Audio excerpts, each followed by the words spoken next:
Today we're going to be doing a gentle yin practice.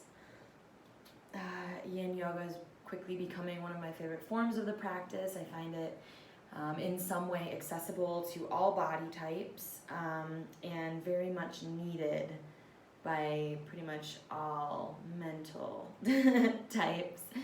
So it's a practice of stillness. You can almost think about it as like a moving meditation because you move a little bit, but then you hold for a while. So you kind of get the blend of the peacefulness and quiet and stillness of meditation, but with a little bit of movement. So there's a bit of physicality to it that kind of forces you to begin to negotiate with your body and the things that your body is willing or not willing to do, the tension, the stresses that you might be holding in the body, and to kind of combine the two things so that you're not just sitting completely still, you're affecting or putting pressure or stress on a particular part of the body, and seeing what that does to your mental state. And then trying to take enough time to create stillness, regardless of what might come up. So that being said, I want to just remind or let you know for the first time that alignment is not important in yin. It's not an alignment-based practice. It almost doesn't even exist in the practice, and that makes it a lot different than our other practices, our yang, our power vinyasa, ashtanga, slow flow, basics, all of that. Anything where you're standing and you're engaging your muscles, alignment is going to be very important because you've got bone stacking and you're supporting the movement of the muscles. In yin, we are actually encouraging, instead of the movement of the muscles, the openness of the connective tissues.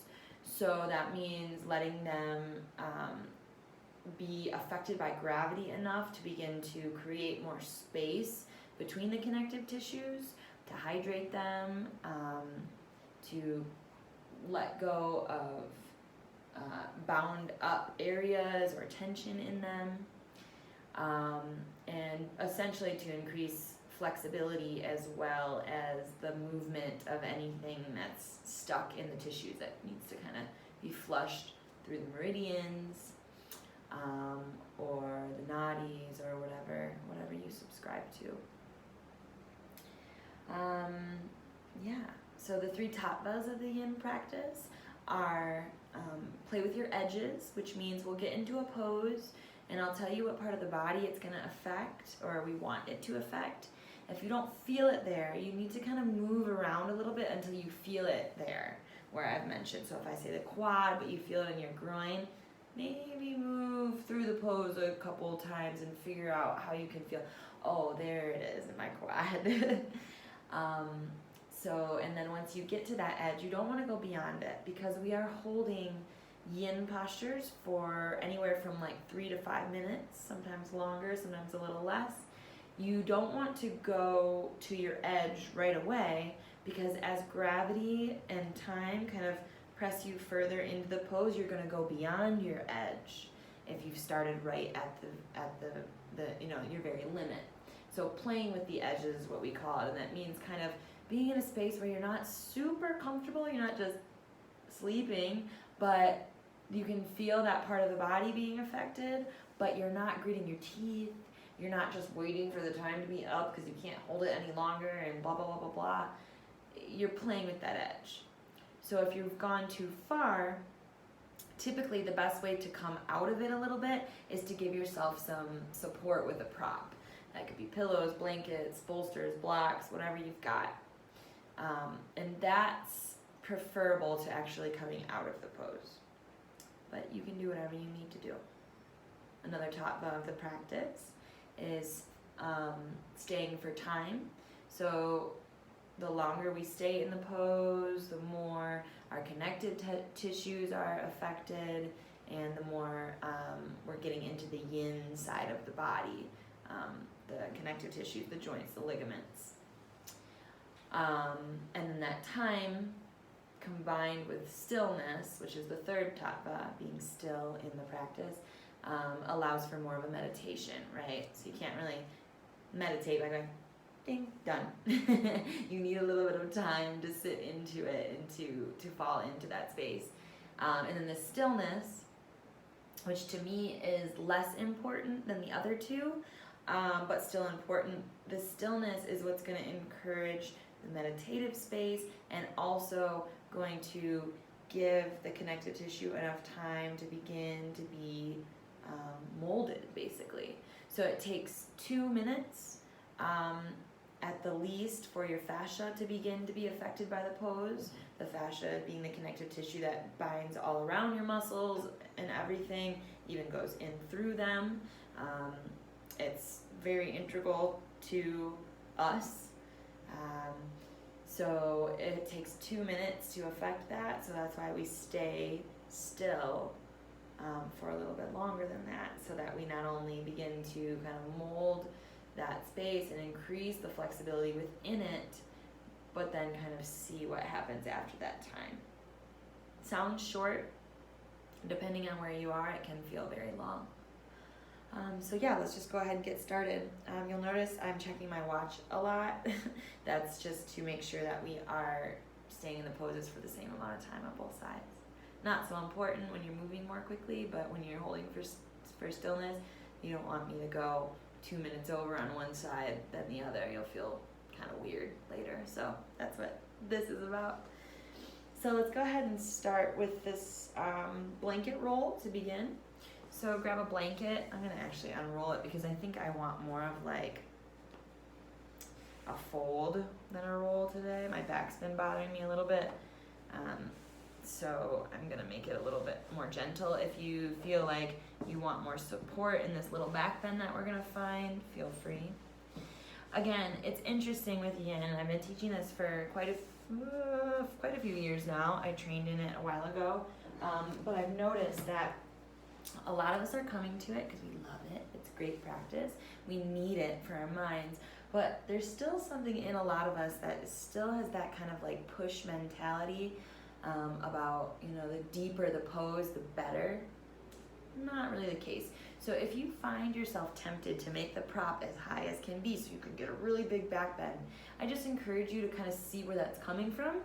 If it's because it's going to make your body feel the best, okay, sure, go for it.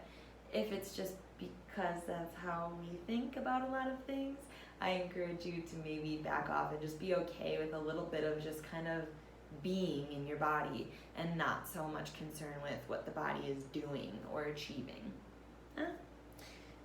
Okay, so I'm gonna bring my feet to the mat. I'm gonna start to lay down. It doesn't really matter where the bolster is yet. Just trying to settle myself on the mat because I'm going to pick up my hips and put it under the low back. And you'll notice, again, like I said, not everything needs to be dramatic or huge. And in Yin, it's a really lovely practice of just kind of letting the time pass as you're in a space that has physical benefits for you, but you're not trying to overdo it. You don't have to feel this crazy sensation, this intensity in order to get something from this posture. And just see if you can trust me enough to lead you through this and add on things that will bring in sensation. Close your eyes. Wiggle your toes. Take a big breath.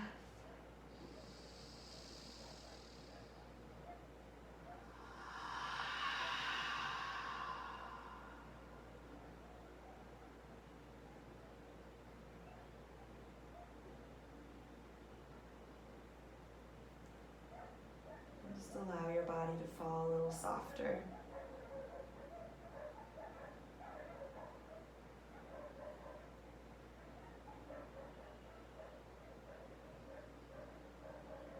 Just observe the ebb and the flow of your breath.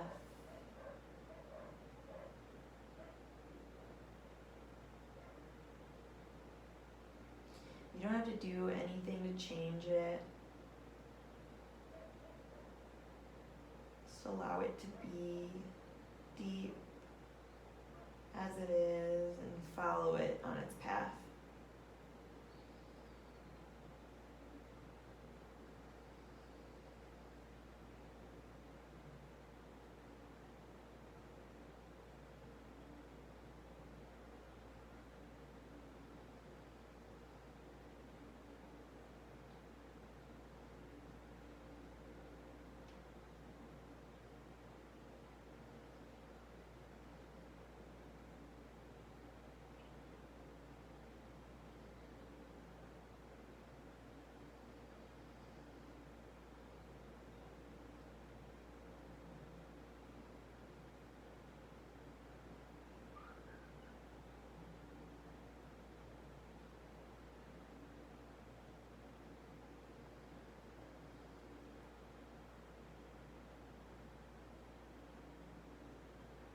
Feel the solidity of the earth beneath you.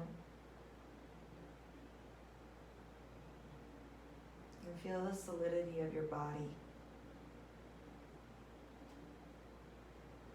Let them become one. You are made of the same things. Feel the roots of your body growing down into the earth.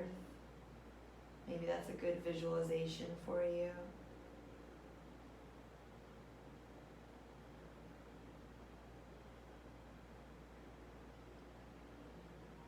Feel heavy.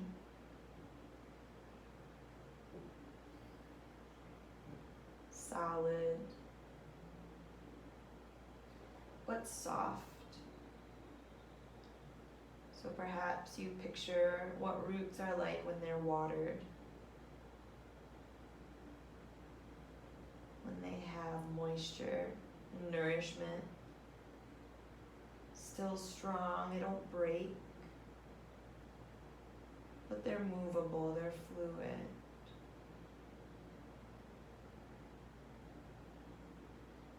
So picture or visualize the elements of earth and water. And feel those elements within your body.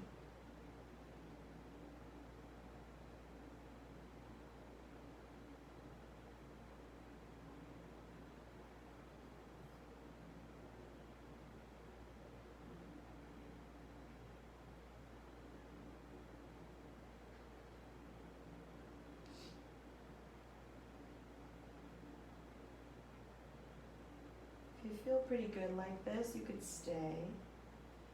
If you want, maybe lengthen the legs out in this gentle back bend. Let your feet just fall open and just notice what happens to the low back.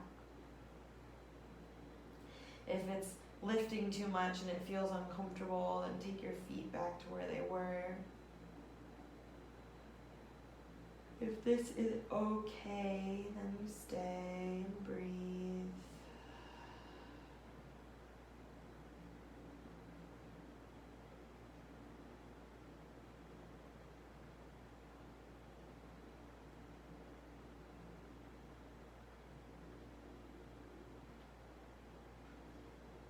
Stay like this. If it's working for you, if it's comfortable. Making sure again that you're not gritting the teeth or nothing too intense is happening yet, ever, ever in Yin. When you're ready, we're going to turn the right toes in a little bit by the whole leg, so that whole right leg turns in, and then you're going to pick up your left foot and put your heel on your right foot.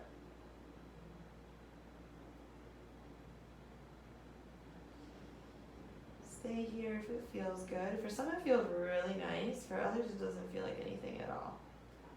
So if you don't feel anything, it's just kind of annoying you, then come out of it. Otherwise, just let it sit for a few more moments.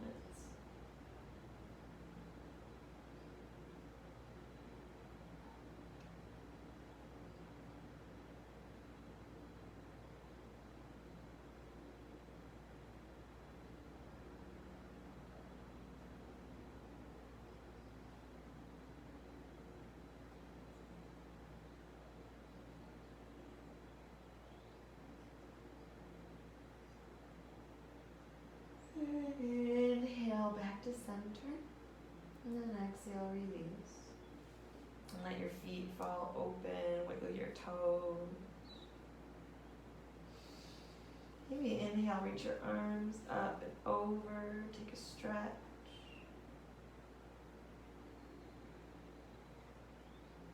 And then softly bring those hands back down. Turn your left foot in. And go ahead and bring your right heel to the top of your left foot as you're ready. And just hang out here.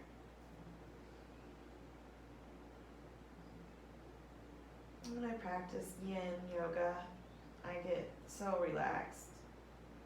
And so to teach that by myself is really challenging. I apologize for my yawns. I wasn't even tired until I began to practice.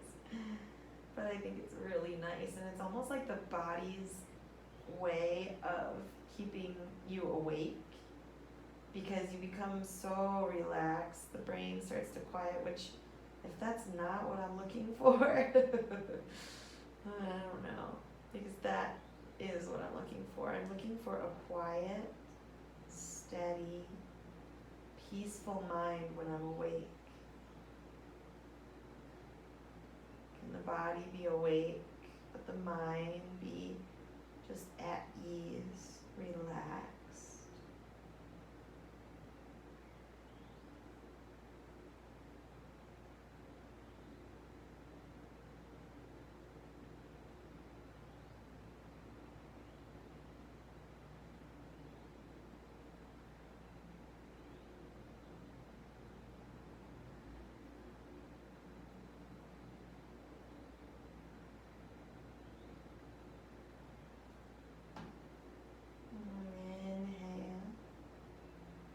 And exhale, release the foot, reach the arms up and over, take a stretch. Good, and then slide your feet in, plant the soles of them down. And from here, bring your hands down, nice wide arms so you can begin to press them down for support. Inhale, begin to lift your hips gently. And then exhale, get that bolster or blanket out from under you and slowly roll your back down. Turn the palms to face upward. We're going to let the soles of the feet come together with the knees open. And now right away, that's a lot for my inner thighs, my groins. So I'm going to take my pillows and just gently slide them, tuck them under as much as I need for their support. I'm going to put one under my head too.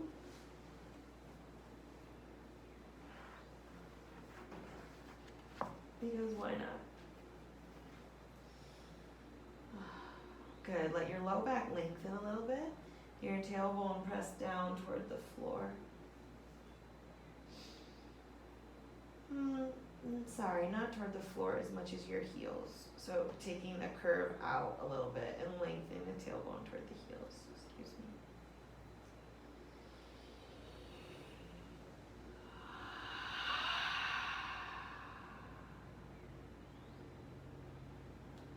Let those inner thighs soften.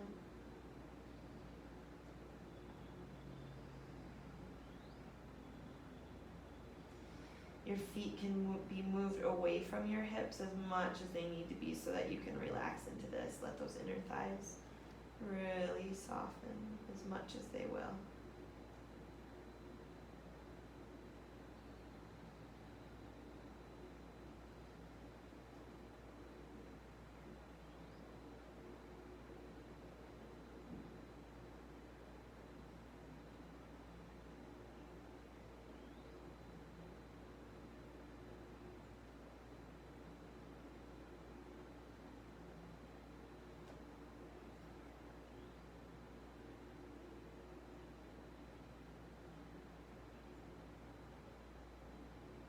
At any point this really starts to hurt your low back or just really bother your hips in any way, go ahead and lengthen your legs out. Take your heels toward the corners of your mat, let your feet fall open. And please have no judgment about how long or how little you stay in a pose. We put this ridiculous kind of expectation on our bodies to do the same as everybody else, including the ones who are teaching it to us, which makes less sense because they've been practicing a lot and they get to do it for work, so they might be able to do it a little longer. Who cares? But we put this kind of expectation, this standard on ourselves when none of our bodies have been through the same thing. My body has eaten and drank and consumed and slept and not slept and worked out and not worked out and climbed and swam and not run and done all these things. And yours have done maybe similar but very many different things. So why the heck wouldn't they do the same thing or express a posture in the same way at all? They just wouldn't. Appreciate our differences and appreciate this house, this vessel that's probably taken a fair amount of abuse over the years and is still carrying you and is still breathing and is still allowing you to rest and having enough strength to even unroll a mat, which sometimes is more of a battle than you'd think. Give this body compassion and love, and you will feel the benefits on your mat and as it carries you through the world.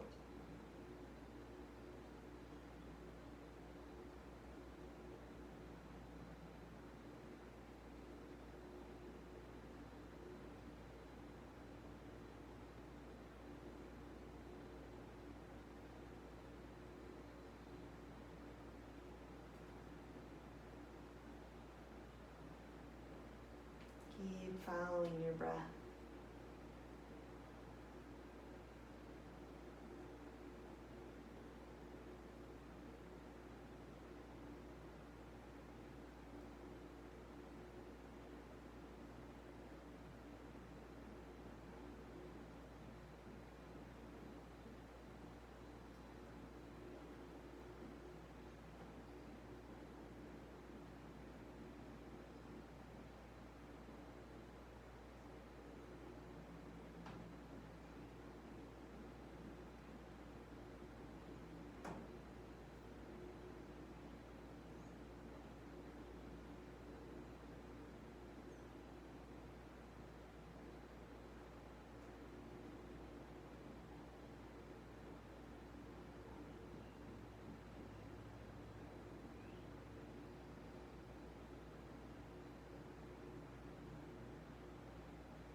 Gently bring your hands to the outer thighs.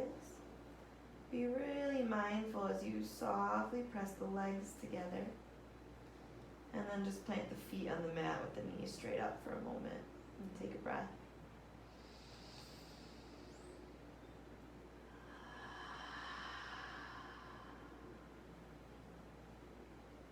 Bring your hands down alongside you for a moment, those feet still planted. Begin to inhale and fill up your belly like you're doing a cat-cow pose. This would be cow as the belly is full and the back is arched. You press your tailbone into the earth. And then exhale and begin to pull the belly toward the spine. Don't squeeze your butt, but do allow the tailbone to lift from the mat, the low back to lengthen on the mat. Inhale, leading with the pelvis, tailbone down. Low back lifts, belly fills. Exhale, belly pulls in as the tailbone lifts and the low back lengthens. One more, leading with the tailbone, tail down into the earth. Low back lifts, belly fills. And then exhale, belly pulls in, lengthens the low back to the floor, allows the tailbone to lift. Good. Inhale back to a neutral spine. Extend that right leg down. Hug the left knee in and give it a squeeze, rocking it a couple times forward and back. Maybe in a circle or so.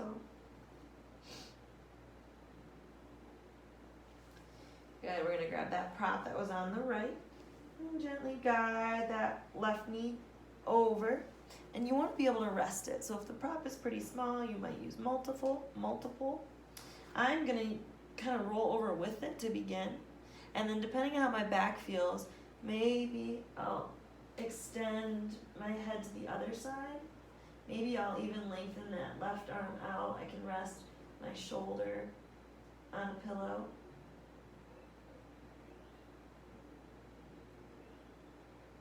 But the turning of the gaze is not necessary. You can also bend that left elbow and let it be a little more relaxed. Or just rest those fingers on your left ribs. If this is too much on your back, get the prop out of the way and slide your right knee up to meet your left so that you've got both knees. And then that way you can rest them on the pillow, or you could even kind of like spoon the pillow, put it between your knees. Whatever.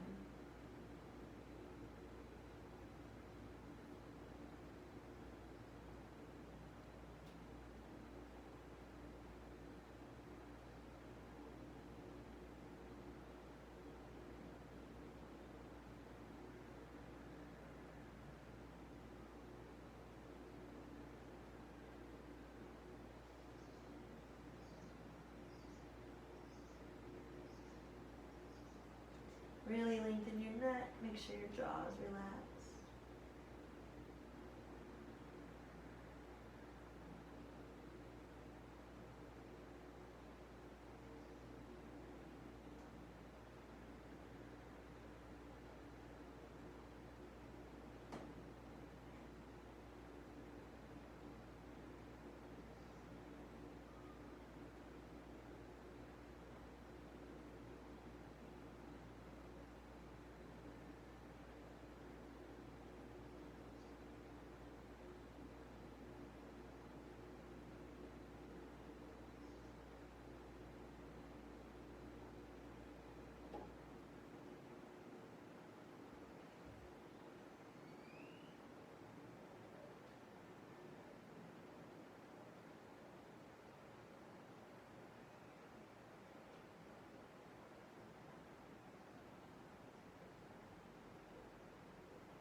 Inhale, hug that knee back into your chest, give it a squeeze. Bring the other one up to meet it. Rock and roll a little bit on your back, hugging those knees in toward the belly. Really nice space for your back.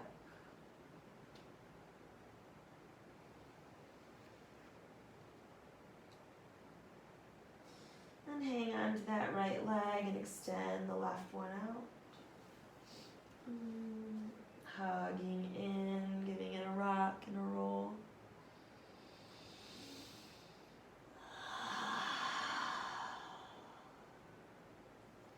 We'll take the knee over to the left. We'll prop it up as much as needed. I almost feel like I need a little more on this side, so I'm going to bring that blanket roll also and just really make sure it's resting. And then once that feels okay, maybe extending out to the right, but knowing that you don't have to, and you can definitely prop up. This is what I did on the other side, kind of bent the elbow and got comfortable. Go through what feels good.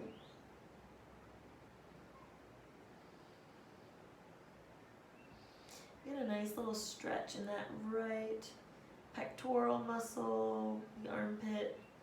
So don't be afraid of moving your hand a little more like diagonal up or extending the arm if that feels really good.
Any sounds or distractions, whether they're from my video, me, my surroundings, or you and yours, just embrace them as a piece of the meditation.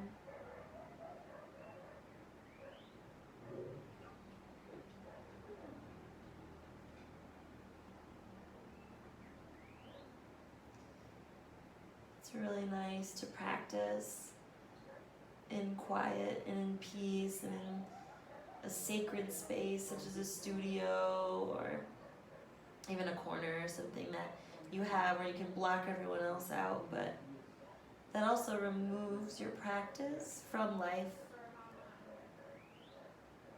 so that you can no longer maybe experience the same thing that you would be experiencing in the sanctity of your practice as you can when you're out in the world.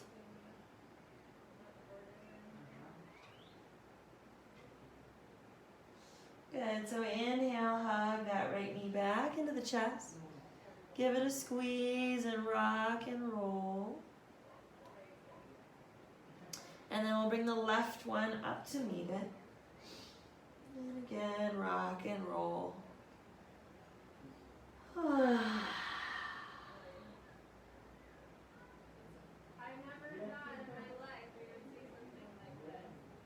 Good, go ahead and reach your feet up toward the ceiling. Wiggle your toes. Move your feet in and out, making circles. And maybe point, flex, maybe turn the toes out, turn them in. And then when you feel settled, hug your knees in and rock and roll a little bit, side to side. And then gently roll onto your side and begin to press yourself up to comfortable seated space. Sitting up nice and tall with the eyes closed, the heart open, and the palms facing upward. Nice big breath in. And sigh out.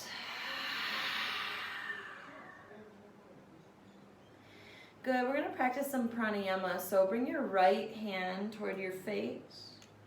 You're gonna bring your middle finger up towards your third eye, your ajna.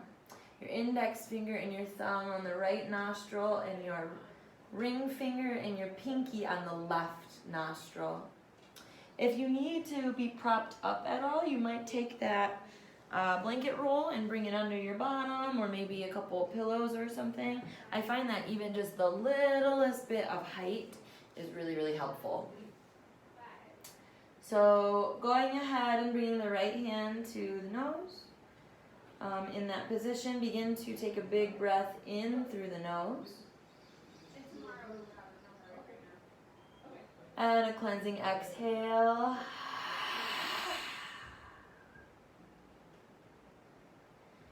And then inhale again. And plug the left nostril as you exhale out the right.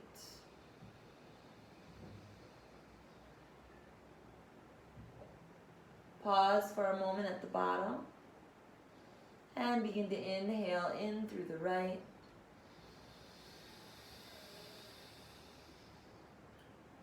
Pausing at the top. Release the left nostril and exhale.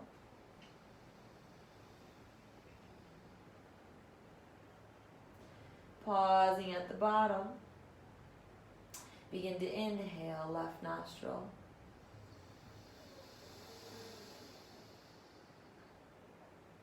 Pause at the top, plug left, release right. Exhale.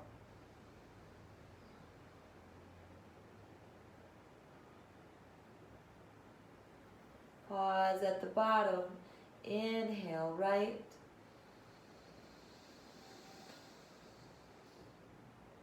Pause at the top. Exhale left.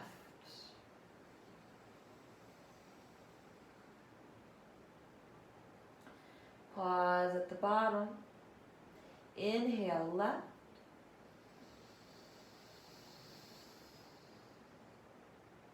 Pause at the top. Exhale right.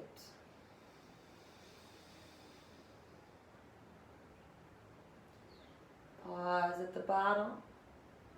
Inhale right.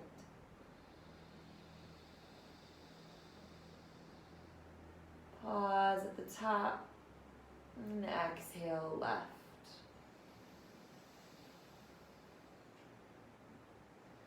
Pause at the bottom. Inhale left. Hold the breath at the top. Release your hand. And when you're ready, exhale out the mouth.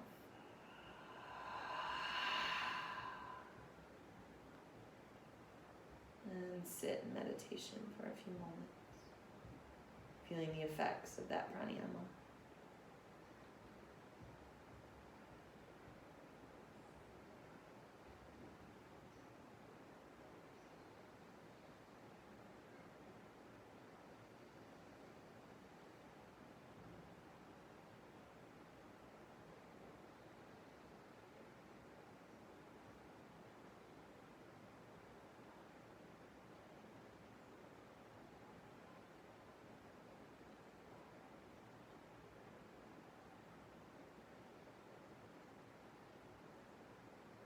This breath is grounding and balancing.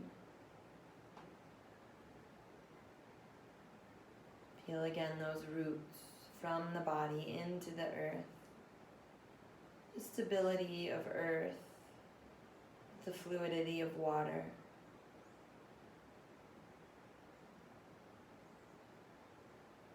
When you're ready, begin to open the eyes softly. And you're welcome to stay up on your lifted blanket or bolster if you need the support.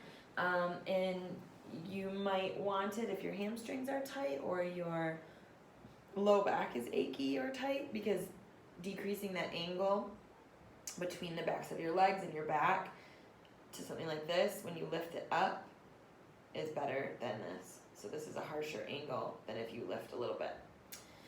So you might stay lifted on it or not. We're going to open the legs out nice and wide. And then for this, for me at least, I always have to take like a couple seconds to kind of let my body know that this is what we're going to be working with. And then you can go ahead and start to make a tower for yourself. So you want to use as many props as you need, so that when you're resting forward, that your head isn't just hanging. You want everything to be really supported. So take this time now, if that means you got to grab some more stuff from the couch or whatever. And I like to really just like fold everything up and make it as high as possible.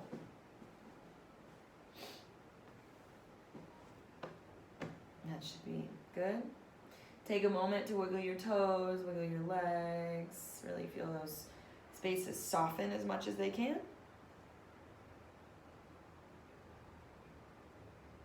Good. And then when you're ready, you can take an inhale to fill up, but then exhale and just round over your props and let your head rest. I'm going to turn my head to one side. If you like to be face down, that's great too. Do whatever you need to do. Just let your body relax. And as you feel your inner thighs kind of want to like pull or tense or tighten, just keep encouraging softness to them. If it means you need more props or you need to be practically almost sitting directly up, that could be fine. You can also close the angle of your legs if you'd like. We'd like this space to affect the hamstrings. So that's where you want to feel it. If you feel it too much in the groin, closing the legs to almost close could be helpful for you.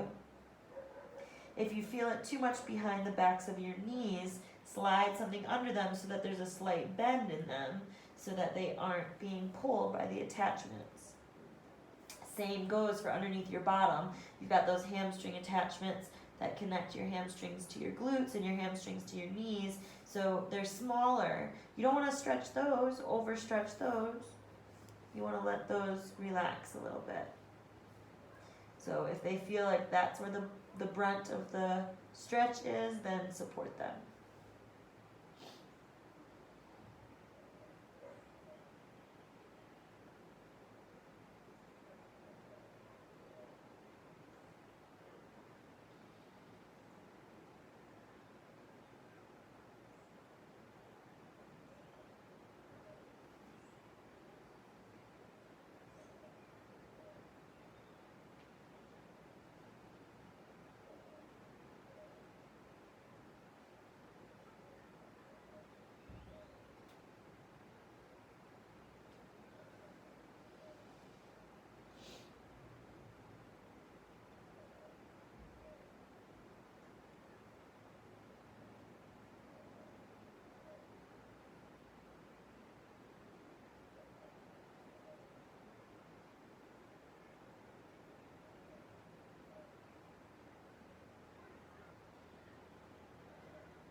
You've got your head turned to one side and you want to switch it, feel free.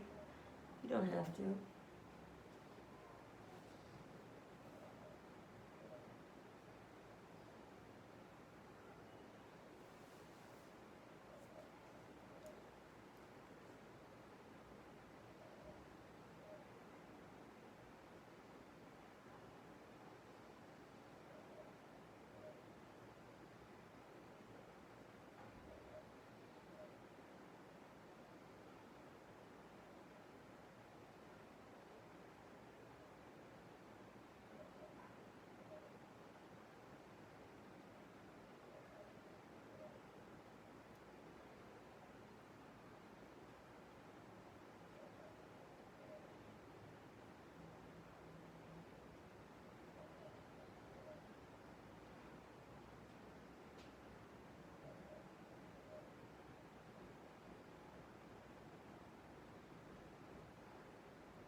press the palms and inhale, start to bring yourself up.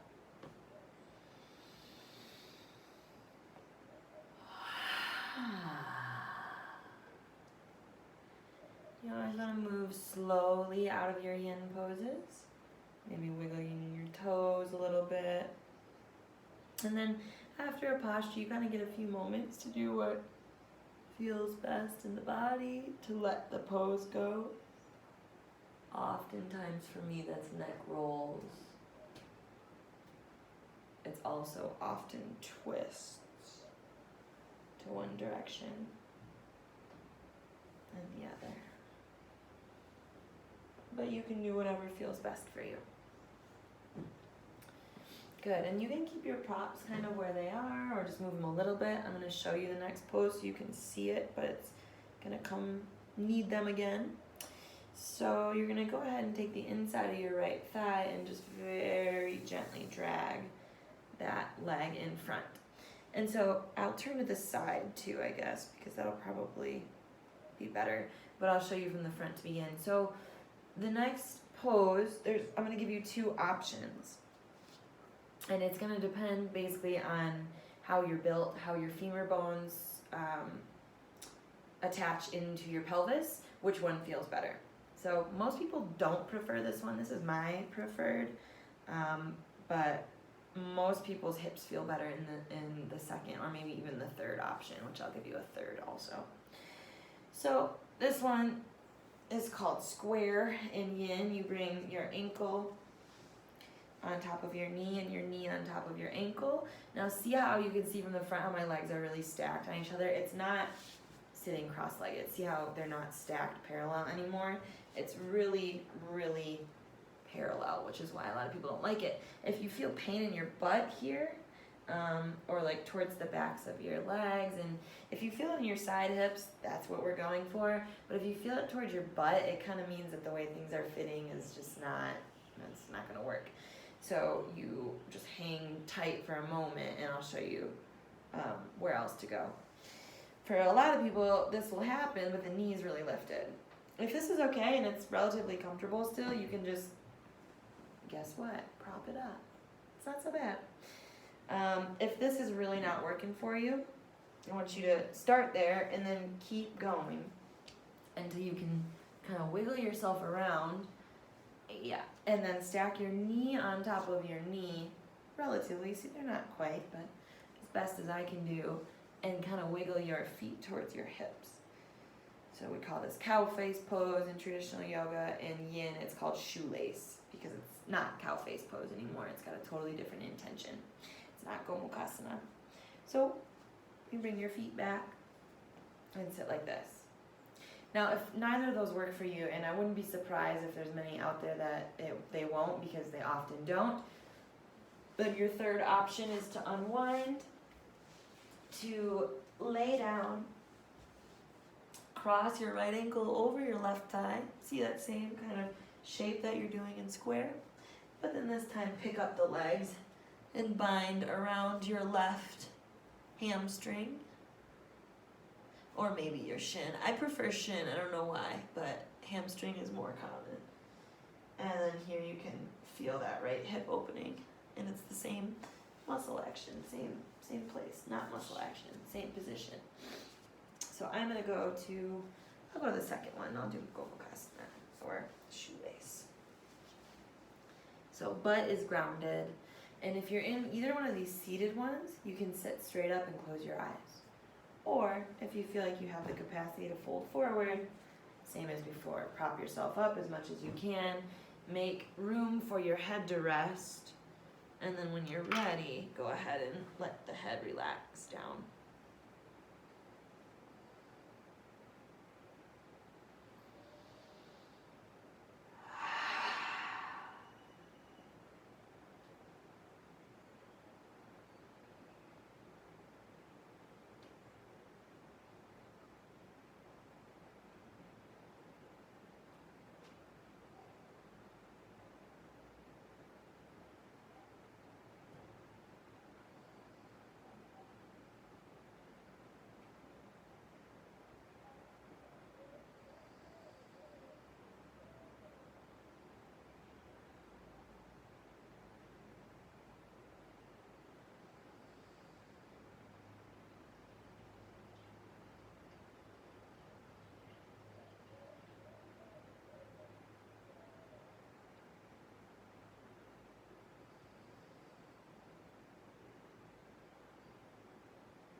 neck rolls. I like to twist to the left with the support of that left leg. If you're on your back, you hug your knees in, rock and roll. I'm just gonna do the other side. Lean to the right, untangle the legs for myself and set myself up for the other side. When I'm ready, this right leg's gonna go on top. I gotta kind of pick up my bottom to wiggle. Remember, you could have that left leg under with the shin parallel to the front edge of your mat. Ankle on top of knee, or you could be laying down, left ankle crossed over right thigh, and then hugging it in. As you're ready, take an inhale, lift, and then exhale, begin to relax.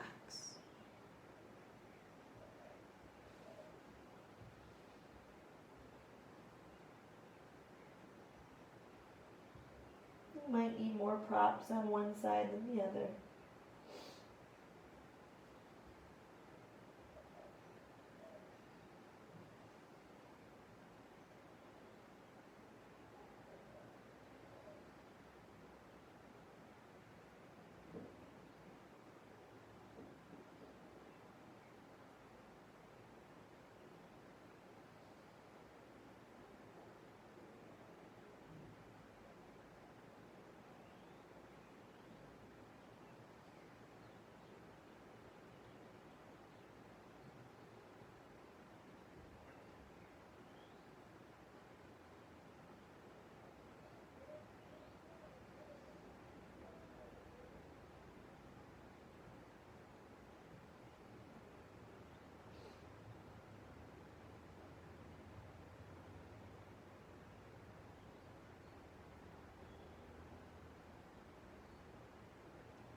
Inhale, begin to lift yourself up.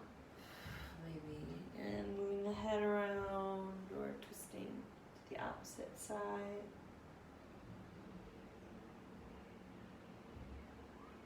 Taking your time, making sure you never make any quick movements when you're coming out of your postures. Lean back. I never turn to the side, even though I said I would like 5 times. But you get the idea. And we're gonna come up and onto our hands and knees. We're gonna round it out, almost there. Okay, a couple cat cows, inhaling to drop your belly and lift your gaze. And then exhaling to round out your spine, push the floor away, relax your head. Inhale, belly drops, gaze lifts, open the heart. Exhale, round it out, push the floor away, relax the head completely. Again, inhale, belly drops, gaze lifts, heart open.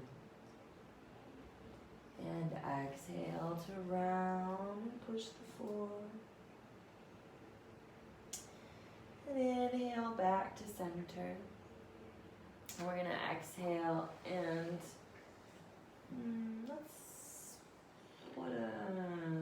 quads are my least favorite. Anyone who's taken real class with me knows that these are my least favorite to teach and to practice.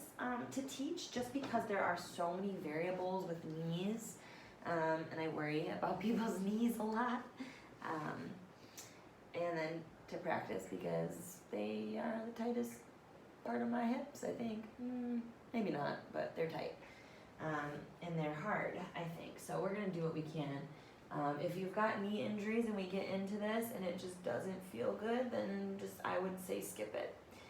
Traditionally, you're supposed to touch all 4 quadrants of the hips in Yin, but I think if you were to touch a quadrant of the hip and it were to create further injury or pain, then it's not helpful anyways, so don't even do it. So if you just don't want to do it because you're like me and you just don't like to do it, then yeah, I would say probably do it. Do a little bit of the tapas part of your practice and just do it anyways. But if you have a serious injury or it just doesn't feel safe, then of course do not do it. Always that bit of honesty. We're just going to do dragon, but not just. We're going to do dragon.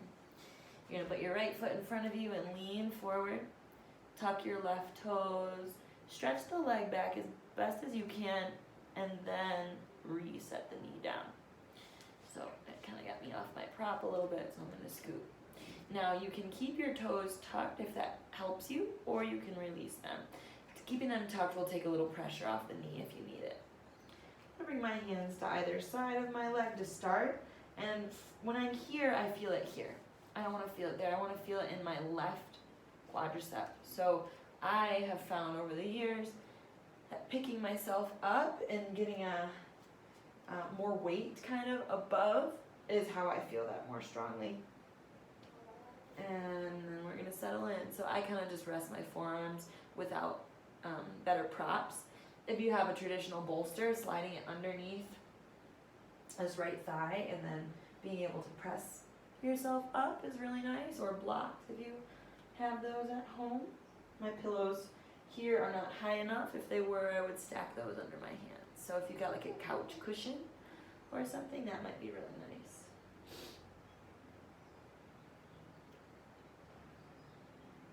And then the struggle for me often here is how to relax more fully.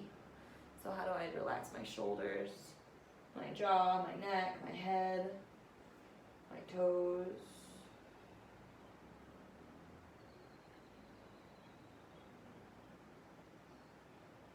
If you want, you can also kind of bring your hands to the inside. I think I'll do that today. It's honestly less sensation in my quad, but it's more relaxed. So I'm just picking and choosing a little bit.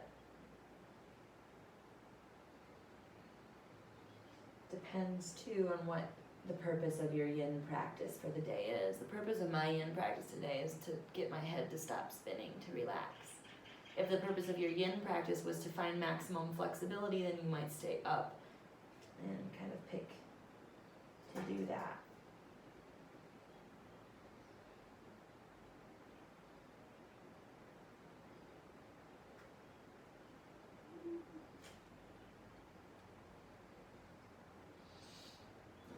Down low, I very much lose the sensation from the thigh. It very much travels to here.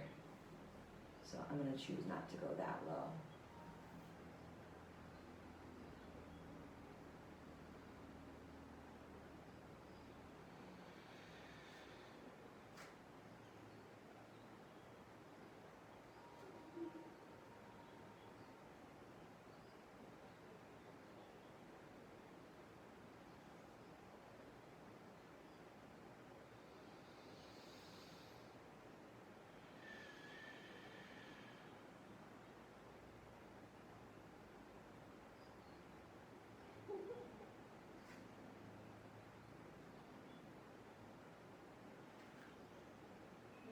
Inhale, press up a little.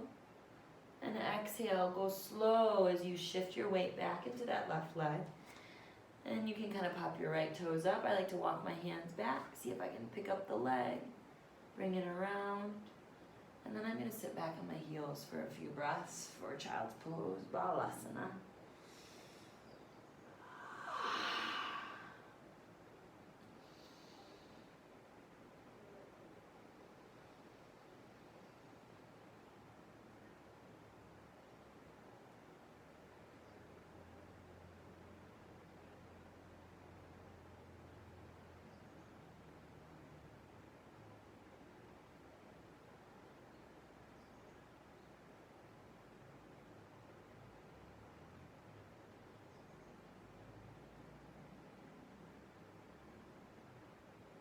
And as you're ready, inhale, lift your head.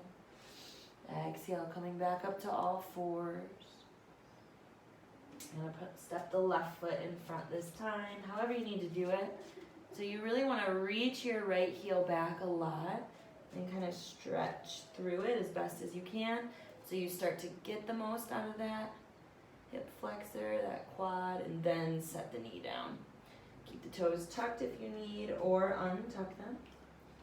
And begin to choose whether or not you will be high up or low. I'm going to start high and then allow myself to relax.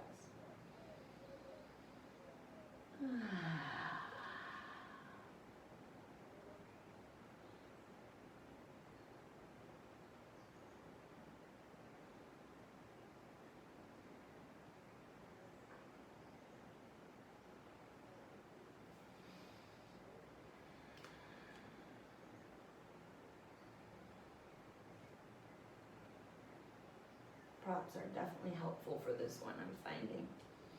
So when you don't have them, you work with what you got.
Notice that you're not holding your breath. You're not letting that jaw or the shoulders tense or take the brunt of the posture. Everything fluid, still moving, still emulating earth, water.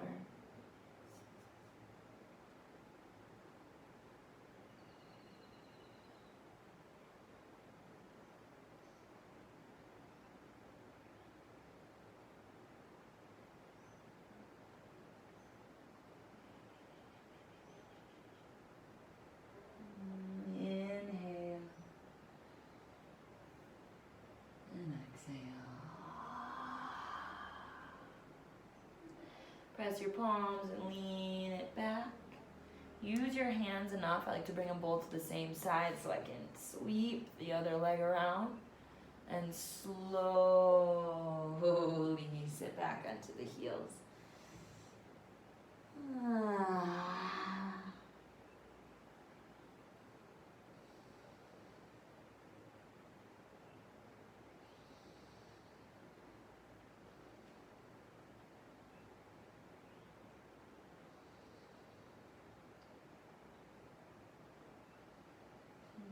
As you're ready, inhale, lift your gaze. And then we're going to exhale, come back onto all fours just to get that prop out of the way. Slide it up a little bit, and you may or may not actually want to use it. I like to bring it underneath my ribs so that I can kind of have some breathing room to the side. And then turn your head one direction. Make a little pillow with your hands. Walk your feet out towards the edges of your mat. Close your eyes and take a big breath.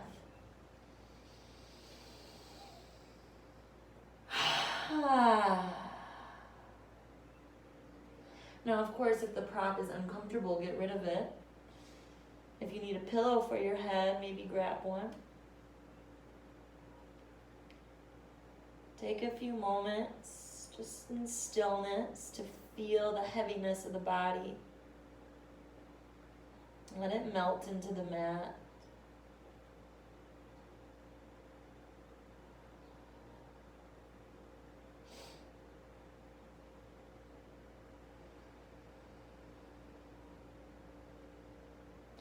Focus deeply on your breath.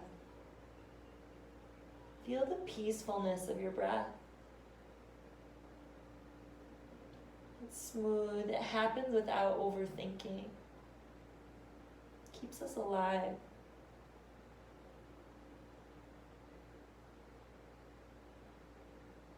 There's many things that can still happen and will still happen in the world if we stop overthinking. We don't have to control every process because so many of them are divine. All of them are divine. And our choosing to let go and loosen the grip a little bit is really beneficial for our minds, our hearts, for the things that we're gripping onto. See if you can let go a little bit. Trust in the process of things happening the way that they need to happen without you having to steer the ship at all times. If any time during this rest you want to turn your head to the other side, feel free to do so. Falling into Shavasana, Shanti.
toes a little bit. We're gonna bring your hands to the base of the chest and be very gentle as you press yourself up and back to a child's pose. Taking a moment, maybe pressing the forehead to the earth, taking a big sigh.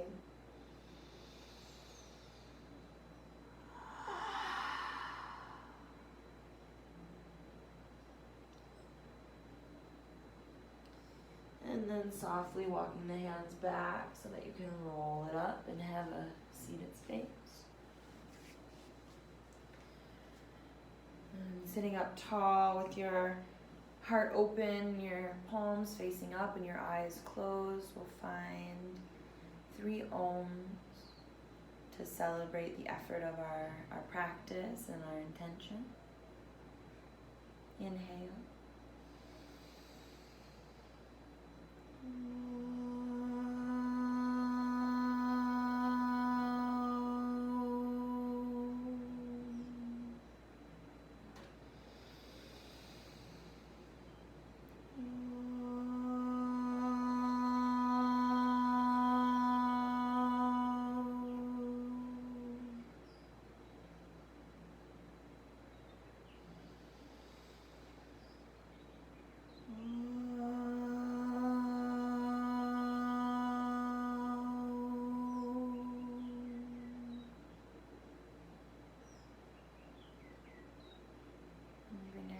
To your heart and let it lift.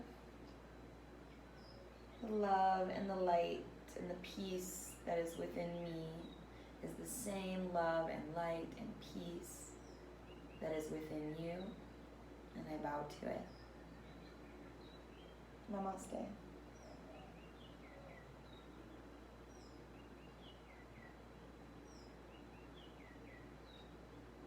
Shanti.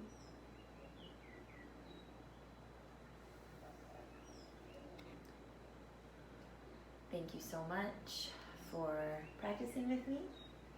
I hope you enjoyed it. Feel free to message me if you have any questions about the practice or any comments or anything.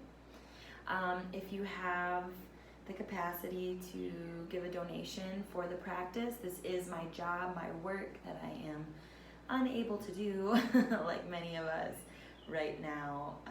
So I could really use, and I would really appreciate some support. There's plenty of free yoga resources out there, and I admire that as well if some can afford to do that. But for those of us who have made it our full-time job, just like photographers and servers and all these other people who can't really get to work at the moment, it's really helpful if you could even leave us like a little tip. Really much appreciated. And if you already have, thank you so much. And if you don't have the funds because you're in the similar situation as I am, I totally get it. And thank you for practicing with me anyways.